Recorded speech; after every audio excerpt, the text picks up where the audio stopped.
Assalamualaikum warahmatullahi wabarakatuh. Di sini kami dari kelompok 11 akan mempresentasikan tentang inovasi dalam pembelajaran.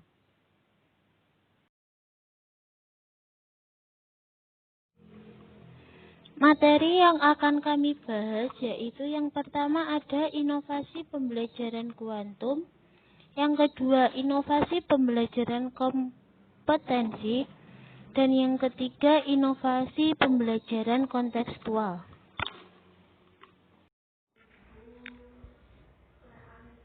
Pengertian inovasi dalam pembelajaran kuantum. Pembelajaran kuantum adalah salah satu model, strategi, dan pendekatan pembelajaran, khususnya menyangkut keterampilan guru dalam merancang, mengembangkan, dan mengelola sistem pembelajaran, sehingga guru mampu menciptakan suasana pembelajaran yang efektif, menggairahkan, dan memiliki keterampilan hidup. Yang kedua yaitu landasan inovasi pembelajaran kuantum. Jadi di dalam pembelajaran kuantum ini ada dua konsep utama yang digunakan dalam rangka mewujudkan energi guru dan siswa, yaitu percepatan belajar melalui usaha sengaja untuk mengikis hambatan-hambatan belajar tradisional dan fasilitasi belajar yang berarti mempermudah untuk belajar. Percepatan belajar dan fasilitasi belajar akan mendukung asas utama yang digunakan dalam pembelajaran kuantum, yaitu bawalah dunia mereka ke dunia kita dan antarkan dunia kita ke dunia mereka.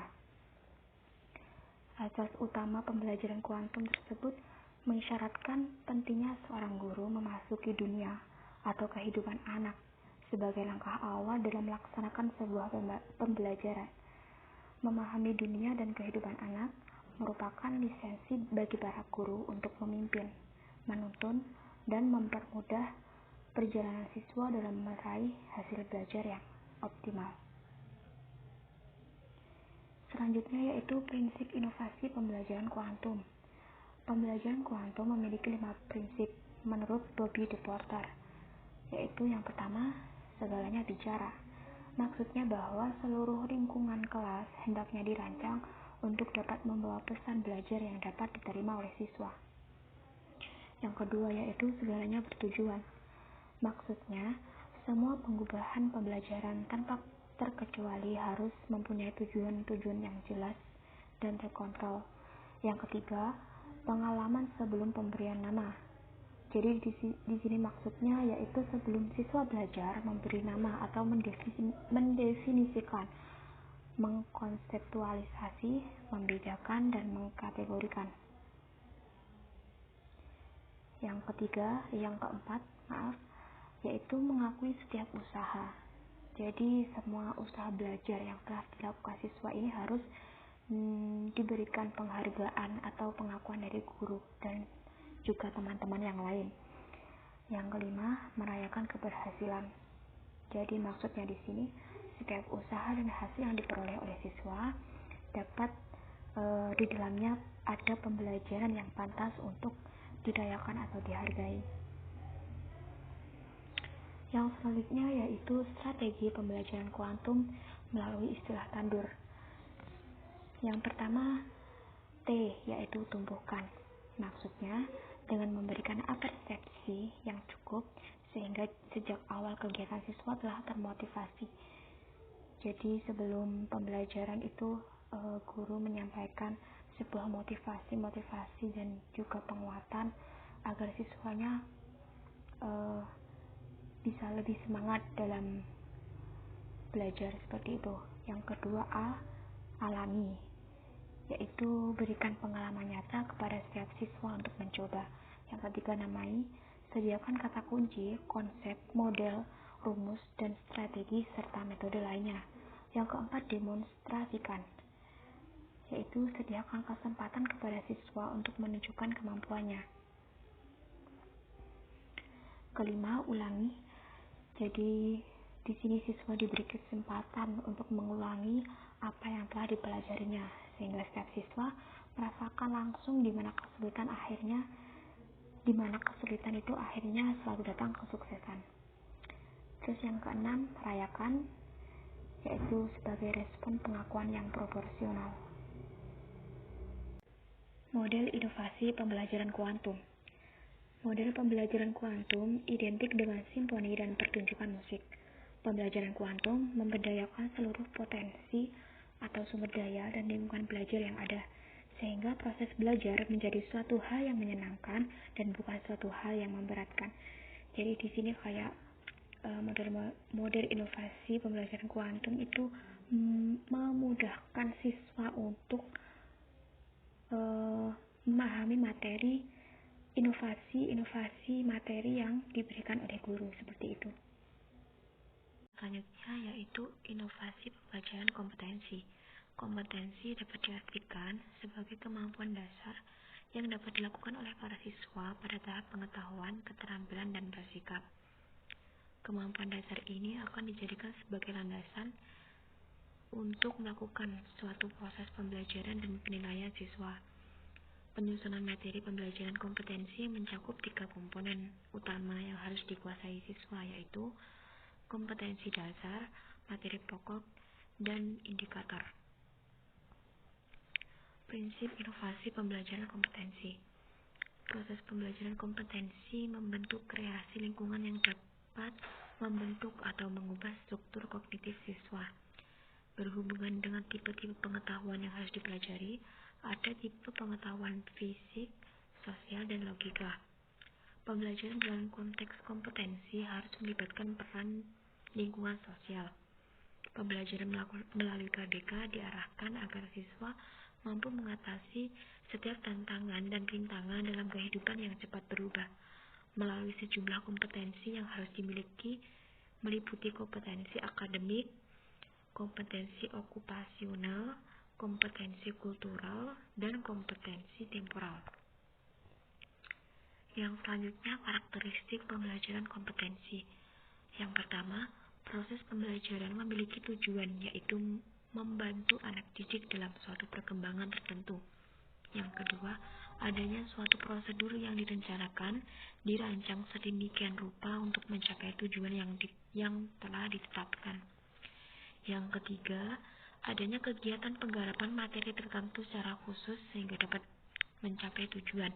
Yang keempat, adanya aktivitas siswa sebagai syarat mutlak bagi berlangsungnya proses pembelajaran. Terus yang selanjutnya, guru berperan sebagai pembimbing yang berusaha menghidupkan dan memberikan motivasi belajar kepada siswa dalam proses interaksi yang kondusif. Lalu adanya batasan waktu untuk menentukan tingkat pencapaian tujuan, membutuhkan adanya komitmen terhadap kedisiplinan sebagai pola tingkah laku yang diatur menurut ketentuan yang ditaati oleh semua pihak. Selanjutnya yaitu inovasi pembelajaran kontekstual.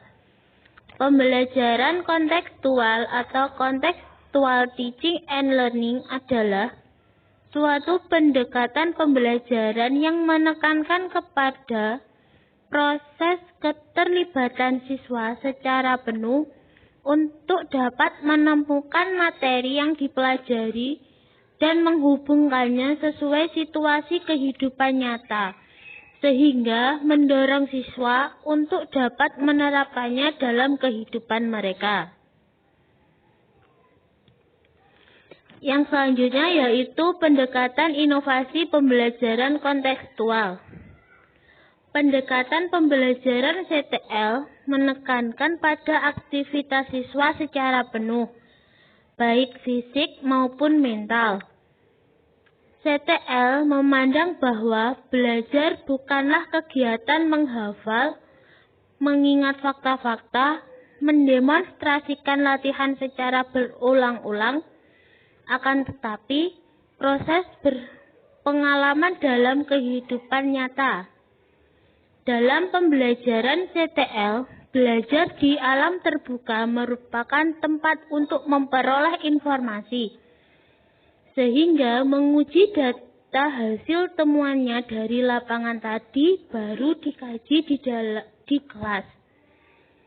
Sebagai materi pelajaran, siswa menemukan sendiri, bukan hasil pemberian apalagi dialas oleh guru.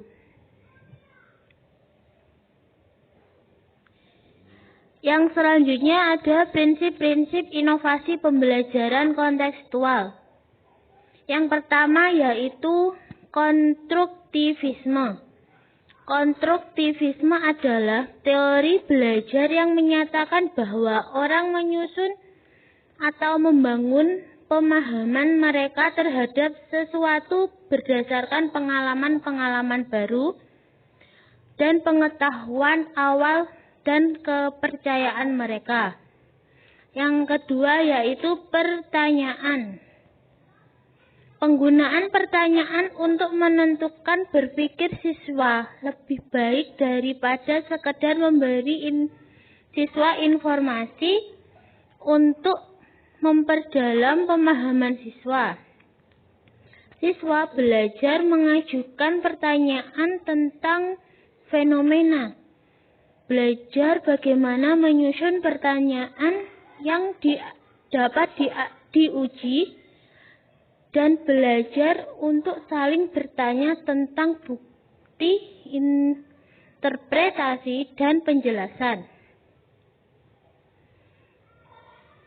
Yang ketiga yaitu masyarakat belajar. Masyarakat belajar adalah sekelompok siswa yang terikat dengan kegiatan belajar agar terjadi proses belajar lebih dalam. Yang keempat yaitu pemodelan. Pemodelan adalah proses penampilan suatu contoh agar orang lain berpikir, bekerja, dan belajar. Yang kelima yaitu refleksi. Refleksi dilakukan agar siswa memikirkan kembali apa yang telah mereka pelajari dan lakukan selama proses pembelajaran untuk membantu mereka menemukan makna personal masing-masing. Yang keenam yaitu penilaian autentik. Penilaian autentik sesungguhnya adalah suatu istilah yang diciptakan untuk menjelaskan berbagai metode penulisan alternatif. Sekian presentasi dari kelompok kami, ada kurang lebihnya kami mohon maaf. Wassalamualaikum warahmatullahi wabarakatuh.